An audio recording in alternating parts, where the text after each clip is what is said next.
Okay. All glories to Mother Atasha, all glories to Religion of Love, all glories to the assembled devotees. O Lord God, please help us live out these teachings, be an example of love in the world. Jai. Okay. It was super windy, so we've taken shelter inside the truck. Hope the lighting's okay. And you guys hear me all right? So we're going to continue on from the book Falling in Love, Rising in Love. And today's topic is going to be all about charity. And it was her wish that we work among the poorest of the poor, that we might ease their suffering.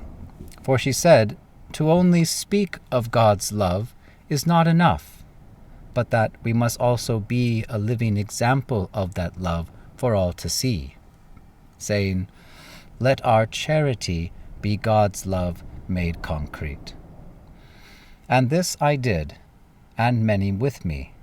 And the conditions we worked under, the work itself, was so hard that a doctor who worked with us would ask of her, Holy Mother, the work that is done is wonderful and a blessing to the people, but I do not understand why you and all take such a burden upon yourselves.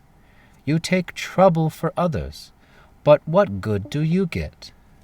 And she answered him, saying, it is not asked of us that we do good for what we might get, but for what we might become. True happiness is not about having, but about being.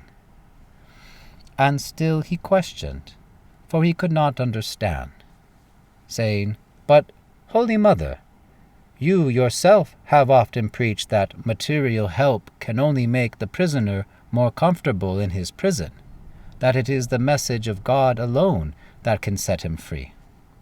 Why then do this hard work? Why not just preach the message of God that all might hear? And she answered him, saying, it is in charity, the giving and receiving, that the heart by love is opened. For it is not with the ears that the message of God is heard, but with the heart. And so we work together for the poorest of the poor, that the world might see that a man can be more than he appears to be, and can give more than he appears to have. Okay. And it was her wish that we work among the poorest of the poor, that we might ease their suffering. So, I mentioned before, one of the qualities of a devotee of God is that they're very compassionate. And it pains one who has a very open heart, who's very loving, to see others suffering. And naturally, we want to help. And that is natural to all, honestly. I mean, some may be more hard-hearted than others, but, you see someone drowning or you see someone in need, wouldn't you want to help, at least in any capacity that you could? So Mother Atasha was in a situation herself where she was around people who were in great, great suffering. And she wanted to help in whatever capacity she could. And she said, to only speak of God's love is not enough, but that we must also be a living example of that love for all to see. Basically saying, talk is cheap. Talk the talk, but also walk the walk. And this is really important because spiritual life is about the practice of religion, the process and the practices by which we come again to God. It's not just a theater of theory.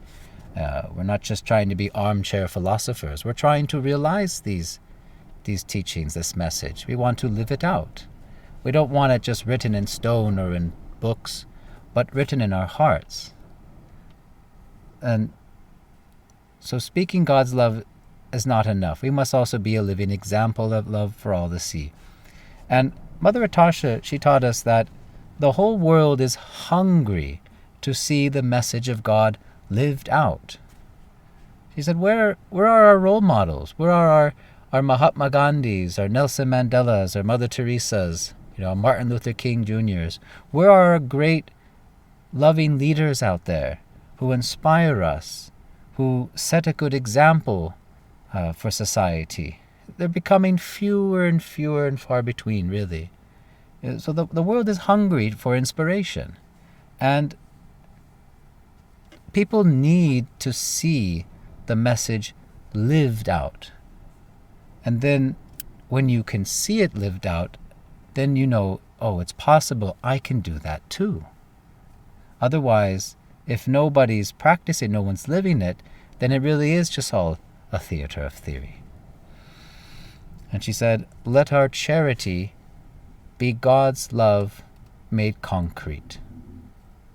So, love is not of this world. Love is of God. Love is of the eternal, ecstatic, spiritual. To speak of love is to speak of God. So if that is true, then how do we experience and see that love for ourselves? So Mother Tasha, she says, our charity is a way of making God's love concrete. And what is concrete? Concrete is something hard, something that you can touch and see. It's something that's tangible that you can actually experience in this world, and it's also something that you build a foundation with. So by making God's love concrete in this world through acts of charity, it's a way that we can experience love in this world in a practical means that everybody can experience it themselves too. And this I did, and many with me, and the conditions we worked under, and the work itself was so hard. Yeah, it was hard work. I joined Mother Atasha and the disciples, a little later on, in the mid-2000s. She'd been doing this since the 90s, and oh my gosh, I can imagine what the conditions were back then, but it was very hard work. Just sharing some stories. It was rough, very rustic. You had very hard to keep clean. There was dirty water everywhere, not too much facilities.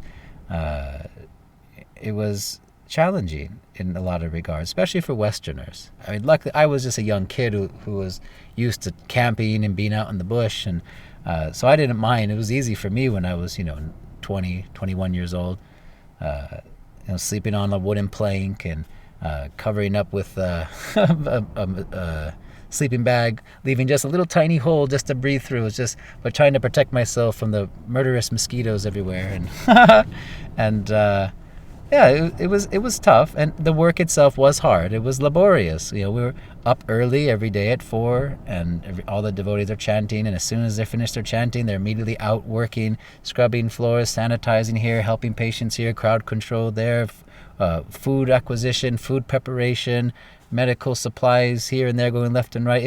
Is a big production. And Raja Khan, my elder godbrother, who at the time I was still getting to know everybody, I dubbed him the tireless Raja Khan, because boy was he tireless. This man was going non-stop, running around everywhere. I don't know how we were able to do all that. I have great respect and admiration for how Raja can handle these huge crowds and all the craziness of Bangladesh and these complex projects, and it not just totally go belly up and run amok. It's very impressive, but it was very hard, and Raja was always under a lot of stress, tons of stress, and oftentimes he doesn't get a chance to eat. He had to go just eat some sweets on the side of the road. So he eat lots of sweets, a lot of sugar, because there's not much vegetarian stuff. So, but like some milk sweets is very easy to grab. So it's a very high sugar diet, high stress environment. So work was very hard. And this doctor, he says to Mother Atasha, Holy Mother, he's in Bangladesh, probably say Mataji, the work that is done is wonderful and a blessing to the people, but I do not understand why you and all take such a burden upon yourselves. And mind you, Mother Atasha, all the other volunteer disciples, they all paid their own way, transportation to get to the projects. They all took care of themselves. It wasn't like we're set up in some cushy hotel as if there was one nearby. So it was tough. It said, why you take such a burden on yourselves? It says, you take trouble for others, but what do you get? And this is material consciousness, fruitive consciousness, always thinking, what do I get out of my actions? What am I getting for myself? We don't always do things without no expectation, right? We always do something because we want something to get out of it. And that's just how we're just trained up. This is how this world is. We're always trying to get something for ourselves. Why do we go to work? So I can get the paycheck. Why do I go to school? So my parents stop bugging me so I get that diploma. Why do I, cook dinner? Because I'm hungry, I want to eat. Everything we're trying to get something. Even on a subtle level. Wanting to get admiration, wanting to be respected, wanting to be liked. We always want something, right? Wanting to be entertained. So what do you get out of this? And she answered him, saying, it's not asked of us that we do good. Asked of us. Remember, this is God asking us. The devotee of God is always trying to please the Lord. And God is telling us, instructing us how the best way to live is, how to purify ourselves, how to please Him. So it's not asked of us that we do good for what we might get, but for what we might become. True happiness is not about having, but about being. We think, let me get that big bank balance. Let me get this big sports car. Let me get all these friends or the big family, or let me get all the little comfortable things around my home. And when I have all these things, then I'll be happy. That's the publicity campaign of this material world. If you get all these things, struggle, endeavor to acquire them, then you'll be pleased and you'll be happy. And then you will for some time, but that happiness is limited and temporary. That's not true happiness. It's temporary. It's illusory happiness because it's not lasting. So true happiness isn't about having. It isn't about material acquisitions. True happiness is about being. It's a state of being. And for the devotee of God, that state that we're trying to experience is a state of love. And imagine a man who's in love. Can you imagine? He's someone who's just head over heels in love. And it doesn't matter whether he's poor or rich, whether he's having trouble at work or things are great. Doesn't matter, because he's in such a state of love that nothing's bothering him at all. And that's a state of what's inside. Now that's a gross example, because I'm talking about worldly, romantic kind of, lustful feelings. But what I'm trying to get at is that it's an internal thing that the devotee of God is after. Remember from last class I mentioned the devotee of God's goals are internal. They're spiritual goals. They're not external. They're not seeking something outside themselves. They're seeking to please God and to have the experience of love of God within themselves. So all the hard work that Mother Atash is doing, all the getting up early, the spiritual practices of chanting a couple hours a day, the vows and austerities that devotees of God practice, yeah, they're hard. Yeah, it's hard work. But the results of that work, those are everlasting. And think of it like this. It is a terrible example, but imagine, why do people go to the gym and work out? Not because working out is fun. I'm speaking of myself personally. Some people may enjoy it, but I do not think working out and exercise is fun. I mean, playing sports I think is fun. Okay, sure, I'll play some fun sports, but going to the gym, hitting the weights, that is not fun for me. And that be sweating and grueling, this is not my cup of tea. But why do we do it? Why do we exercise? Why do we hit the weights? Why do we run? We do it not so that we're going to get some immediate thing, but that's what we're going to be healthy. We're going to be fit. We'll get in shape. The experience of health, of good health. And for some, they want the physique. They want the experience of looking good too, sure.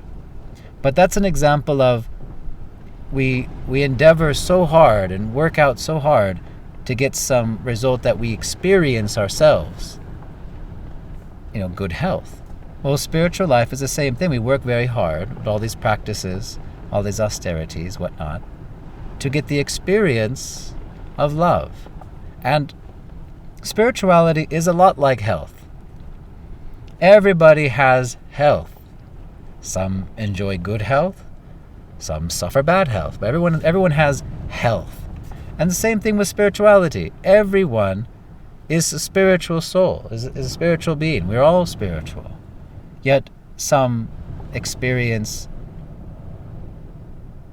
more of that truth, that love, that bliss within their heart, and others are much far removed, covered over in ignorance, and cannot even get a taste of it. So this is a spiritual health that the devotee of God is always improving.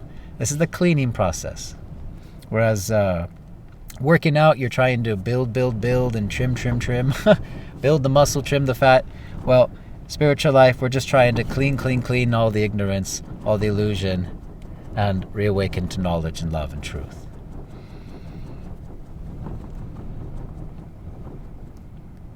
And still he questioned me, for he could not understand, saying, "But, Holy Mother, you yourself have often preached that material help can only make the prisoner more comfortable in his prison, that it is the message of God alone that can set him free."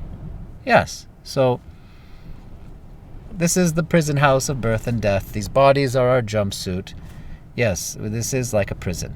And when you do material help or social work or philanthropy, try to help others, you are just treating the body. It's like polishing the cage of the bird. But without God, without the spiritual, you're just like letting the bird inside the cage die. So truly, there is no greater charity than sharing of spiritual knowledge. No greater charity than this. Really. It far surpasses everything. Because knowledge, spiritual knowledge of the self, is the empowering key by which one can use to break themselves out of the prison house of birth and death, of suffering. Because it's not quite satisfying to be pampered in the nicest cell in the prison block, or given the nice food in the prison, or maybe get the nice TV channels in the prison, the nice, maybe be leader of the gang in the prison. But still, you're going to be stuck in prison. And prison's not a very nice place to be. Neither is this material world, wherein everyone suffers birth, death, old age, disease, miseries caused by nature, others, and our own mind and body. The best solution would be to get out of the prison house, get free from this. And that's what the message of God is all meant for. That is what God is reminding everybody, repeating once again, sending his messengers, his prophets, his revealed scriptures, trying to remind us how we can come back home to him in love, out of this prison house of the material world and back to the spiritual. So this man says, so why then do this hard work? Why not just preach the message of God that all might hear? It's a valid question. If this is the greatest charity, then why not just put all your time into this, into preaching? Why take all this trouble to do all this charity work, to do all this, social work? And there are many great saints and sages of the past that didn't bother with, charity work. They might saw it as a waste of time. And Mother Natasha says, it is in charity, the giving and receiving, that the heart, by love, is opened. For it is not with the ears that the message of God is heard, but with the heart. Giving and receiving. Both sides of charity work open our hearts more. Don't they? And mind you, we're talking about selfless giving. Not the giving for the getting, but just giving freely, without any expectation of reward or benefit. No sticky fingers attached, no strings attached, just giving freely out of love. This is the real charity we're talking about. And there are many examples of groups of people or organizations that will give trying to get something. And even in religion too. Even in Bangladesh, there are some missionary groups that will go to these poor folks and offer them rice, big bags of food and supplies, and say, you'll get all this if you convert to our religion. Oof. That is wicked. And poor people are starving, and then what do? A lot of cases say, okay, whatever, I'm dying, give it to me, sure, yeah, bend the knee, do the motion, say the prayer. and the missionary is like, okay, more numbers reaching my quarterly quota, how many I converted. Yeah, real quality change of heart there, isn't it? No, I'm being sarcastic. This kind of stuff exists. No, not this selfish trying to get something out of it. No. That's not love. But giving selflessly, just wanting to help for someone to be free from suffering. Not for what you get, but for how others can benefit and come closer to love. This is real selfless charity I'm talking about. And this type of act, this true goodwill, doesn't that just touch your heart when someone helps you in your hour of need and didn't want anything from it? They're just, no, I'm good. And even you want to repay them. It's like, nah, man, it's all right. Just happy I could help. And doesn't that just touch your heart? And from my experience, being on the giving end, because I had a desire to help and volunteer, I also experienced so much love. Being able to help and serve others and to be amongst many who had that same selfless mindset. It was so beautiful. I've shared this before. I probably mentioned this already on VC in class, but why not?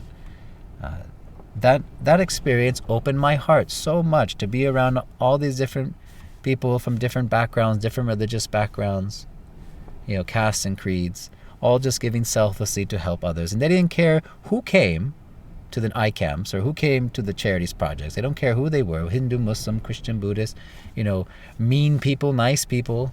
Some people were very, very mean. In fact, there's example of even people that tried to kill an angry mob, some of Mother Tasha disciples, who came back, who in the next year were, they needed help and they came to Mother Tasha's charity projects. And no one was turned away. Nobody. They weren't like, oh, you guys are bad. You guys tried to hurt us last time. You guys aren't allowed to get anything. Nah, none of that. Just everybody give, everybody receive. And this is opening the heart, the giving and receiving. This is selfless acts of love. Kindness, compassion, goodwill, charity. These are the precursors to love. And remember, it's likened in the scriptures, the seed of devotion, which is planted in the heart, must be nurtured, and it grows and grows and grows like a vine, like a creeper, all the way up to the spiritual, to the feet of God. Well, any farmer knows you can't just throw the seed on the ground, hope for the best, which you could. But a wise farmer knows first to till the soil, plow the fields, prep the earth before you plant. And imagine if the earth is not opened up for oxygen and air and nutrients and, loosened up, then it's hard for that seed you plant to take root. And someone who's hard-hearted, whose hearts are closed, they won't be able to hear the message of God. So it doesn't matter how much you preach to them, how much knowledge you share to them, how much you speak and say, even you say all the nice, eloquent, perfect things, nothing is going to take root in their heart, because it's not heard with the ears, the message of God. It's heard with the heart. So charity is like plowing the field. It's opening the heart, these acts of goodwill and kindness and love, so that there is a fertile place for the seed of love of God to take root. By charity is the heart opened by love, so that one can actually hear the message. So, from Mother Natasha, from a devotee standpoint, the act of charity isn't just helping others on a material level. Oh, it's getting windy. Sorry if this flapping noise in the background is disturbing. She's not just, yes, the philanthropy work is to give charity and to help the body, people who are suffering. You can't preach to hungry bellies. People who are ill with disease and starving, they don't care about your philosophy. they don't want to hear what you have to say. That I'm starving, I'm dying here, I need medicine, I need food, I need clean water. So take care of that first. And mind you, and I witnessed this myself, Mother Natasha gave these charity, gave all this help. There was nothing expected, nothing. And neither were they preaching to the people. They weren't preaching. They weren't distributing books or giving talks or lectures to the people who came. I didn't see any of that. They just gave the charity work. Their preaching was their being. Their preaching was their actions. And that touched me so much. It wasn't like, oh, while you're standing in line, let me read a little something to you. It wasn't like that, not at all. It's just, it really was selfless love. And it wasn't about, if people somehow later on was like, who are those people? Let me find out. Okay, oh, here you go, here's a book. But that was it. I think sometimes when we had surplus of posters, Rajak did pass them out to the ones who got eye surgeries. We had surplus of supplies. There you go. They didn't have to take it, but there you go. There's some posters. But that's it. Nothing trying to get something from that. And so we work together for the poorest of the poor, that the world might see that a man can be more than he appears to be, and can give more than he appears to have. And so it proves that you don't need much. You don't need to be much in the eyes of others for how much you can actually give. And I said, the disciples of Mother Natasha, they were often not economically so well off, pretty poor. They weren't like so rich, but what little they did have, they gave, and especially their time and their energy. Anybody can give their time. Anybody can give their labor. Anybody can give a smile. It's not about how much you have or what status you have in society. And, a man is more than he appears to be and can give more than he appears to have. And this is that inner quality. And, when I first witnessed all this myself years back, this is years before I became a disciple and really took to spiritual life wholeheartedly. Mother Natasha's disciples and Mother Natasha, they weren't like big people in society. They didn't have big name and fame. They weren't so rich. They weren't all these qualities that in material life people look up to and see, oh, they're great. Oh, they're successful people. No, materially speaking, they weren't. But in my point of view, I thought they were all great. I thought they were wonderful. I thought they were amazing people. And they all touched my heart. So this is the wonderful quality of charity. And I know I'm going over now, but I'll share one story with y'all. And this was again at my first I camp. And again, that selfless mood of giving, not wanting anything in return, not even subtly wanting some attention or appreciation or name and fame, there was a stage built up on the field at the school where we set up at iCamp, and about 10,000 people came to the iCamp, and each person got free medicine, free care, doctor attention, and also, the people they brought with them, so family members. So it's like, 10,000 is actually more like 20,000 or more, and then there's 100 surgeries, eye cataract operations we did day 2. And on the last day, locals set up like a stage, and there was some chairs up there, and somehow or other Mother Atasha was on it. I don't know. I was actually sitting next to her. I don't know how I got up in that position as I'm sitting next to Mother Atasha on the stage. And remember, I just showed up to volunteer. And I wasn't even disciple or nothing. And we're sitting off in the corner of the stage in the back. And there was this little podium thing set up, and this guy that nobody knew, I didn't know who he was. No one knew who he was. He was a local politician who started addressing the crowd, and in Bengali was telling them, oh, you're welcome. I did all this for you. This is all my iCamp. Vote for me. And they basically took credit for the whole production. He just shows up and takes credit. True politician, very savvy. And somehow or another, I caught wind of this, or someone translated for me what was going on, and I got angry. I was thinking in my mind, I was like, what a punk.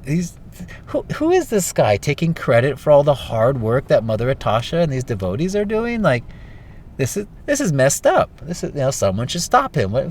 Put him in his place. Like, I was upset, and I thought that was messed up. And I looked at Mother Atasha, and she just smiled and shook her hand. I was like, it doesn't matter. All that matters is the people got the help they needed. That was it. And she cooled my jets, and I was like, okay. So this is the mood of the devotee. They don't even want recognition for the work they do. And anywho, so I'll stop there real fast.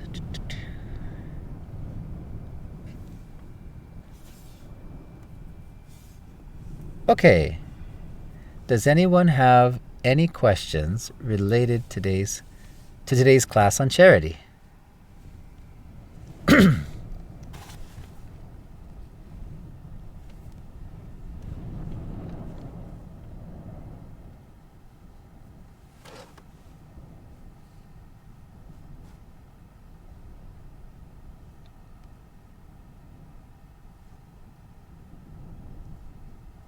You have a question? I was thinking. Okay. My wife's marinating on a question.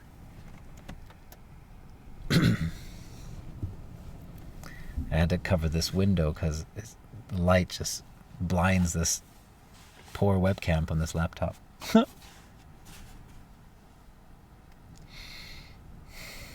That's like 30 miles per hour plus winds out there. Oof. Nope. You all good? You guys are welcome to share a comment too.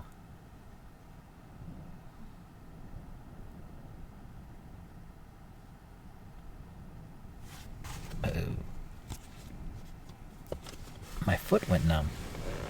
Whoa. Oh.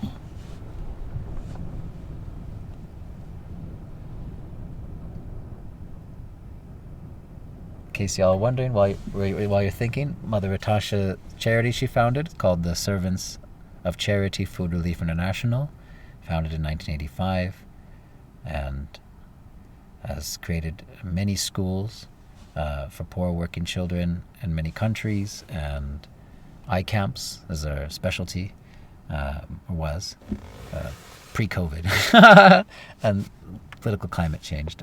Doing eye cataract replacement surgeries. What we can do, the most we can do with the little money that we have. That's what Mother Tasha was thinking, and let me focus on the eyes, because I focus, with what little money, if we can cure someone's blindness, then they can help themselves. Someone who's blind is just a beggar, and they're a burden to their family, and usually just cast off into the streets. So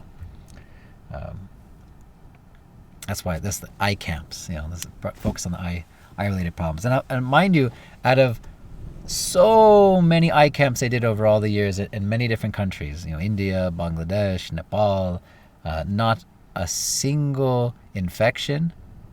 There was 100% success rate for every operation, and this is an unheard of statistic, absolutely unheard of in that field. So it's that's the blessing of God and Mother Atasha. And people said to Mother Atasha in the beginning, charity is a business. And Mother Atasha said, no, charity is not a business. Charity is charity. And they all laughed at her, but when she founded the nonprofit. And she said, I'll prove you wrong. And there you go. He didn't need salaries.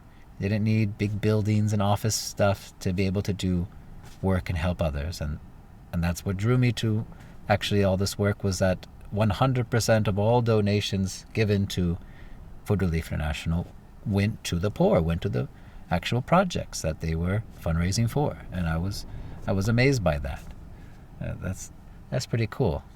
I thought that was super cool. And that's what happens when you have a pure devotee of God at the helm. Was not trying to get something out of it, and then leading by example for others how to also give selflessly and come to that state of love. You got a question? Mm-hmm. Well, the stories about charity you explained was this remind me about the teaching in Bhagavad Gita about charity in a mode of goodness, passion, and ignorance. Mm-hmm. And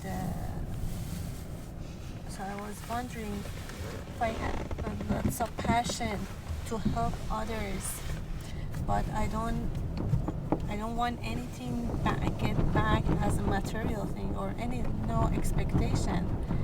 But mode of being passion to help others is the charity in the mode of goodness and passion, or it's just charity in the mode of goodness? What my wife is referring to are teachings from the Bhagavad Gita, which is a wonderful scripture that likens our consciousness in this world being influenced by 3 modes of material nature: goodness, passion, and ignorance. And these are all material. Spiritual consciousness is beyond all of that, actually. It's called pure goodness. And it talks about the means of charities. One of the things like, charity in this mode, charity in that mode, charity in this mode. For example, charity in the mode of ignorance would be giving charity in a very dismissive and angry mood, like, here you go, take that. That's that mood is very ignorant. Versus charity in the mode of passion, like, here you go, but I want something too, give me something, that's charity in the mode of passion. And then giving selflessly with no reward or benefit as a matter of duty, that is in the mode of goodness. And it also talks about the recipient of charity too. It said giving charity to an unworthy candidate. For example, giving money to somebody who's just going to buy drugs with it right away, or gamble with it or something like that. That's the recipient of charity in the mode of ignorance. Or giving it to somebody who's just, busy, take care of themselves, their family. That's fine. Take care of their body. That's mode of passion. And giving charity to someone engaged in God-conscious activities, preaching work, to devotees, that would be giving in the mode of goodness, a recipient in the mode of goodness. So the Bhagavad Gita talks about all these things. It's wonderful. If you haven't read it, I highly recommend. So what was your question exactly? So once I give a little background for that. I said, for example, the same example you said that giving the charity to the family members that they need, for example, getting medicine and some essential needs. It was the same as the charity giving to the people in Bangladesh, right? Well, so yeah. Well, the most important thing, at least that we're talking about, is what effect our actions have on our consciousness. Mm-hmm. Remember, true happiness is not about having, but about being. So if you're giving some material help to your family members, maybe they need money, you want to help support them, then if you're trying to get something from them, No. then yeah. So, but if you're giving selflessly, well, that's just frees you. And any time that you give the fruits of your own labor, anytime you sacrifice the things that you quote unquote have, I mean, everything belongs to God. We just have the use of it. Anytime you give selflessly, not wanting anything, from it, that is freeing us. Actually, that is cleansing to our mind. When you give selflessly like that, not wanting something back. Yeah. It was more like my question was more like comments that remind me the teaching of Bhagavad Gita. Okay. Yeah. Yeah. Thank you, love. Anyone else have a question or a comment you'd like to share? Or we can close early.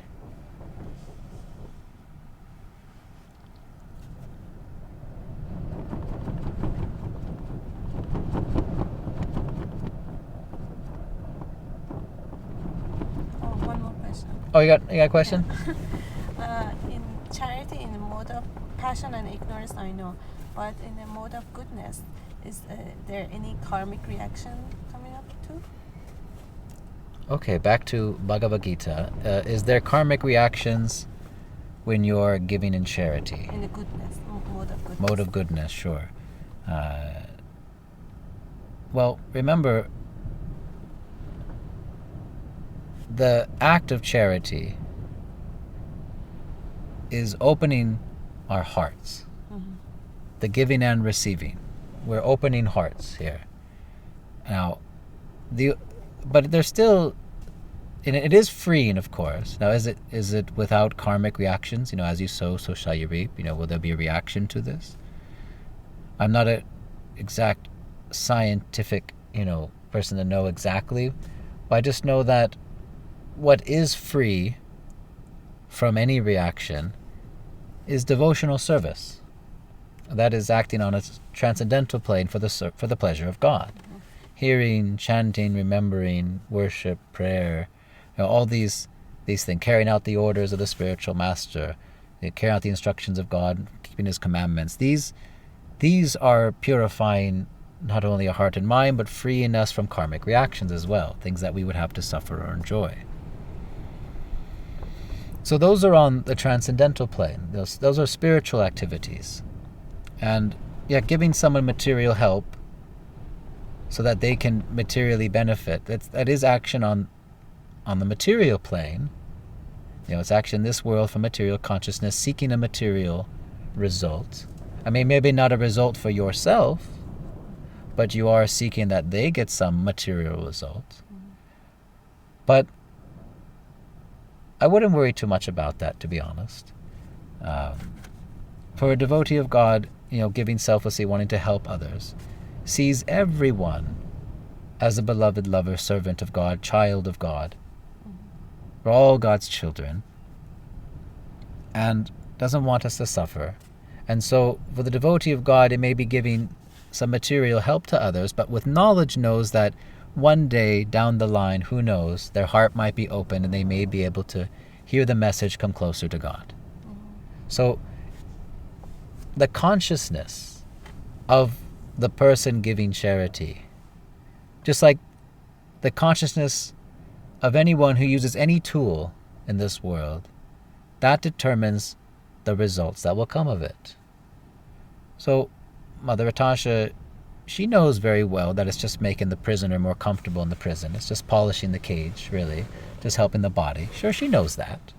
She knows very well. And she knows that the greatest charity, the greatest help you can give is spiritual knowledge, devotional service, the message of God. She knows this. But she's also not going to sit idly by while someone is suffering. Mm-hmm. And she knows that everyone is like a brother and sister. We're all children of the same one God. And that ultimately, all of this kindness, all of these good acts in the world will bring people closer to love one day, inshallah, God willing. So that's the mindset that Mother Tasha is in. Not that she's, like I mentioned, here's some medicine, now here's a book, join us. And like, no, not that nonsense. No, none of that. But it's they're thinking like, one day, God willing, they might come closer to love. But and even then, that's the hope, but that's not like why they're doing everything. It's not like, let me give some charity so that one day you might come to this class. One day you might buy books. One day, no. That's being fruitive. Just everyone's in God's hands, and we're just doing what we can in our capacity to help in any way that we can. And it's not like you have to do charity work. You don't have to. It's not necessary. And Mother Tasha didn't really do charity work when she was in the West so much. We did some children programs. That's different. There's some educational programs with kids that we did, but not like the medical stuff. A lot of the emergency disaster relief. None of that. Mother Tasha didn't do that stuff in the West. She pretty much just basically preached. Although she did fundraise, though. She did fundraise, because not everybody wants to hear the message. But some people have money, and they don't know what to do with it, or don't know anything good to do with it. So she would fundraise and, ask for donations, not for herself, but for the charity. And people would write checks and make donations to the charity. And then, of course, they would take all that and do all the good work. So even the people donating money, in some way, they too are also being purified. Their heart also opening by giving selflessly. We did a festival in Santa Cruz in 2014. We call it the Festival of Love. And the entire festival was volunteer run, everything. And the idea that Mother Tasha and I both kind of concocted was try to engage as many people in community in selfless service and charity work. And so we had restaurants. It was a lot of work to organize this. But I had all these restaurants donate food. We had a bunch of farmers market vendors and grocery stores donate, food. And then people who showed up to the event ate that food freely. So giving and receiving. We had volunteers, who printed T-shirts and who printed flyers, and volunteers who put up the flyers, volunteers who sold the T-shirts, and then by donation, and then people again giving the shirts was like giving a donation to the charity. And even the bands that played, we had like 7 bands, DJs. It was a big event. They all volunteered their time freely, and the sound engineer donated his time freely. We tried to engage as many people as possible in the community from all walks of life, big, high and low, left and right, in selfless charity. And the event was, could have been bigger, but it was actually a real big hit. And it was a lot of hard work, but there was so much love. The vibes were they were the best vibes, honestly.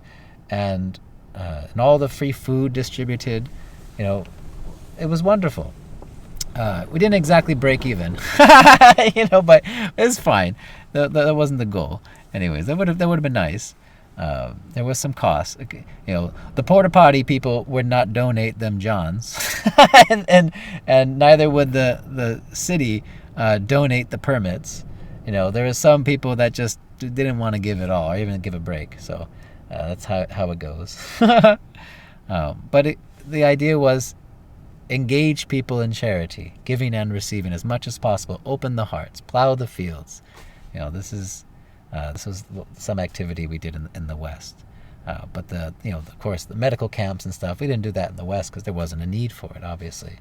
And even now, today, post-COVID, it's a different world now. For one, we can't do medical camp or eye camps in Bangladesh anymore because some bad apple NGO botched some big operation. A lot of people got infected. It was a big to do in the news, and they outlawed medical field camps in the country because of those people. And so we couldn't. Our main project we did every year, once or twice a year, we couldn't do anymore. And then not only that, the whole economic climate of the region that we're so used to working is a lot different. Now there's all these social work programs, government programs that didn't exist before in Bangladesh, in India. So there's more help than there was before. There's still great suffering. There's still poverty. But it wasn't like, droves of people dying on the streets like it was, 80s and 90s. My goodness. It was crazy times. Times are different. So, but still we do what we can in whatever their capacity. Charity still kind of, runs in the blood. I know you have desire to do a lot of charity work, which is nice. You have a good heart. So, anywho, anyone have any questions or comments before we take off early? No? You're good? Yeah.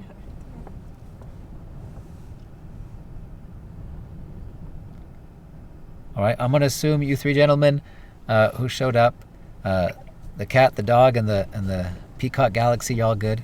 As I meet Yeti and Aaron. All right, y'all good? Okay, we'll just close it there then. So, all glories to Mother Ratasha, all glories to religion of love, all glories to the assembled devotees. Jai.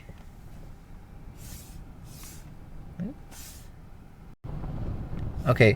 Yeah, you get more donations, having the limelight. Okay, class not over. For all watching the video. Oh, there's a little extra. Yeti had a great comment that... you go ahead and share your comment again about the limelight. Well, just, like the young gentleman stealing the limelight and pretending he's the one that organised everything and whatever. But, limelight's important to get more charity, more money, more followers, and spread the word a little bit more. For the charity work, yes, you're absolutely right. And it was necessary that there be some attention given to the work. Now, Mother Ratasha never wanted the limelight. She always kind of kept on the DL, never sought attention, and neither did any of her disciples. Neither did I, and of course, it would have been very, very difficult for Mother Ratasha to fundraise in the West if they didn't have pictures of them actually doing the work, videos of the projects, and especially of the volunteers helping out, which is kind of vicariously those donating money, are living through in a sense. So that was important, and that was the most uncomfortable part of charity work in my experience from my end, was when they had to take pictures and take videos and for the fundraising. And I remember I'd be doing something. I just wanted to do the work, and that so did everybody else. We just wanted to do the work, but Rajak had the thankless task to try and document everything so that we would take these photos and videos, back to America, back to Europe, or this, that, and show, oh, look at the work we're doing, all this stuff. See, we're not just, talking about it. We're not just wasting your money. Like, here, it's all being used properly. And that's so, there's some situations where I'm like, we're feeding. I was going around with a bucket and ladle of food and distributing food to people who are hungry, and Rajak's like, no, do that again. I need to get the lighting. I'm like, okay, and I'm just okay doing this again. And then I went to do so many takes. This guy's plate was so big of food, and the guy's like, oh, I can't eat this. This poor old man.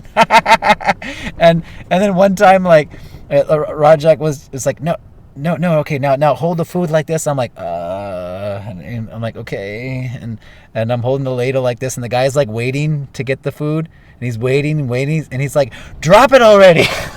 I'm like, dude, you get the shot already? Like, come on. All right, good. And then I just go back to my work, we're in a lot of situations like that. So there's a lot of photographs that look very staged, and they are staged.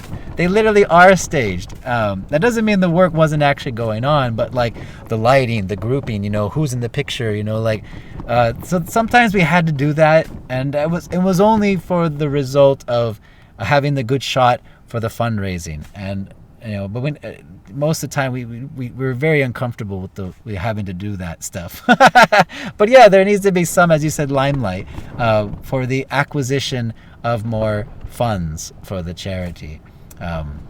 But with spiritual life, I tried not, and again, that too, same thing. Rajak tried to document the movements, and he tried to take pictures of us preaching, or distributing books, or things like that. And I would try to avoid the camera, run from it. I just go out to my own little corner and distribute books because I didn't want attention. I didn't want to be like, oh, look at me, look what I'm doing. Ooh, I'm so special. I'm such a good person. I didn't want any of that attention. It made me super uncomfortable, actually. I just wanted to, it was my service to God. I just want to do good, to help others. Just want to be a good person. I don't want the attention. And I know there's a bunch of people out there. There's actually a saying. You guys know that there's a saying in social media, who people like who do charity work, or like put themselves in some position with some poor people, take a picture just for like the ching, just for the publicity. A lot of celebrities do that. It's pretty fake, and I never wanted to even look like them at all. But yeah, you're right. At least from the Western side, they know that Mother Atasha was doing the charity work. As far as the politician in India, and that's another thing too. Mother Atasha said, like, she did mention to me that the people know that this guy didn't do anything. They know he's a politician. They don't trust the political leaders either. So they know who did the work. It's okay. People try to take the limelight. And a lot of people ask me, I look on the internet, I don't see anything about Mother Atasha. There's nothing this, nothing that. And that's true. There's very little about her except that what we published and what we put out there. Because she avoided the limelight. She really did. She didn't want the attention to be on her, just the message. And there were people who wanted to write books about her, wanted to interview her. One lady said, I'll put you on Oprah, and make a documentary about her. And she turned it all down. She didn't want any of that attention on her. She said, if you want to hear the message, if you want to learn, I will give you all the time of day. But if you just want to focus on me, ask me personal questions, nah, that's okay. No, thank you. And journalists can also be quite devious-minded too. So anywho, so you're right, brother. The limelight, it can be necessary for charity work. But only so that you can get what, like as in our sense, more material things, like get some fundraising. But in spiritual life, that doesn't matter. And honestly, if we didn't raise enough funds, then we just wouldn't do that much work. Simple. If we got bigger funds, we do bigger work. Whatever happens, whatever God brings, we'll do that. And that's how we work. It's all in God's hands. So thank you for that last comment, and gave a little extra time, fill the hour. No worries, mate. Thank you very much for your insight. Oh, you bet, brother. Well, just sharing my experience and as I learned from Mother Atasha. No worries, mate. Okay. Have a good day. Bye. You too, brother. All right. Bye, everybody. Bye. Yes, yeah.